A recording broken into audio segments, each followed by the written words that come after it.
I'm the Chief Park Naturalist for Algonquin Provincial Park, and my role is to coordinate the educational programs in the park. So that includes everything from interpretive programs to publications to managing a wonderful visitor center and a logging museum and an art center. I think I have the most interesting job in the park and perhaps in the province. Well, I think Algonquin plays this important role for paddlers. I think it's probably safe to say that for many people in Ontario, their first wilderness-type experience in paddling probably happened in Algonquin Park. I think it's really important for everybody to really understand what it means when you go camping in Black Bear Country.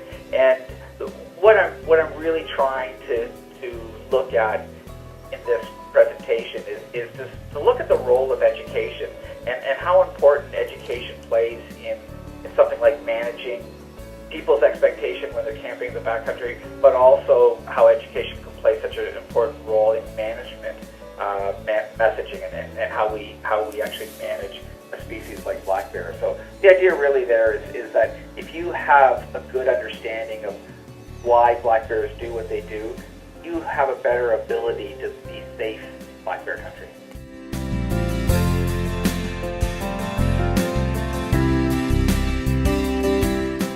I'm an immigrant from Slovakia, and I found a passion in canoeing here, especially in wild, unknown places.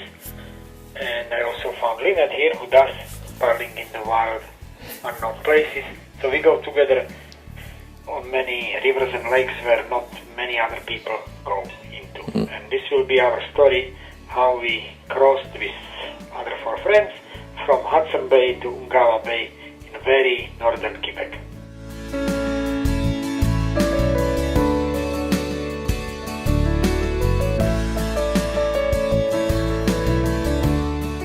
My name is Jack Goring, and I started canoeing with a friend in 1941. That was when I was in school. Later, I met with Eric Morse, who started me on the Arctic canoe trips, one of which was down the Coppermine in 1966. Among the members of the crew, or the group, were Pierre Trudeau, who was assistant to Prime Minister Pearson at the time. This followed Franklin's route from Lac de Gras down to the town of Coppermine on the Arctic Ocean. The next time I was in that general area was in 1970, which was the centennial of the Northwest Territories, when our group started at Point Lake on the Coppermine River and went south to Yellowknife.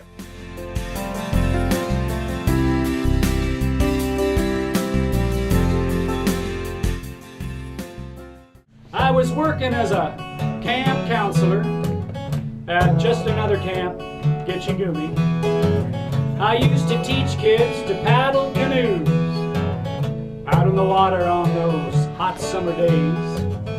And over on the beach there was this girl counselor. Ooh, how I loved her, I could just count the ways. The way she looked in that hot, tight Speedo. Man, it'd make the sun grow dim. But she just stayed there on her beach, watching the little kids swim. So one morning I walked up to her, and I looked her straight in the eye. Stood real close and I said, "Hello." Make a grown man cry, because that's not what I had intended to say. That's not what I meant to say at all.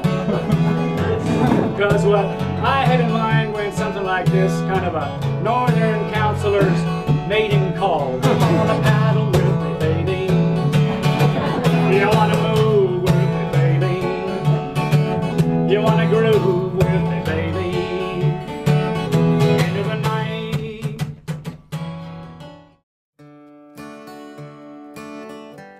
I'm Brian Johnson, and I am an avid paddler, a whitewater paddler, and a wilderness canoe tripper. And my heart is in on the barren lands in the Arctic, so I did a project that started a couple years ago when we had paddled across the Devont River and, of course, came upon Tyrell's famous boulder cairn. And it was decided that among the group that we should make an effort to try to preserve the cairn notes, and that started us on a journey that I will speak about at the Wilderness Canoe Symposium. And at first, you know what you're missing. Hi, I'm Jason White, and every year I usually do a big canoe trip up north. This summer I had a lot of difficulty finding a partner. Most of my friends have kids, therefore responsibilities and jobs, so I sort of had to get creative this summer with finding partners. So I'm going to speak about the story and the process of how I went about solving my problem. Country stretching out in front of you, something happens to you. My name is Louise Abbott, and I'm an independent documentary filmmaker in Quebec. I've always sought out remote areas, and in the Now Like a Forgotten Story, I'll be taking you on a journey to a bewitching remote island in southeastern James Bay, an island in the middle of Cree territory that was once inhabited by a group of Inuit. One of your traveling companions will be the only surviving Inuk to have been born and grown up on the island. Her name is Minnie Outla Freeman, and I believe that her story will touch your heart as it touched mine.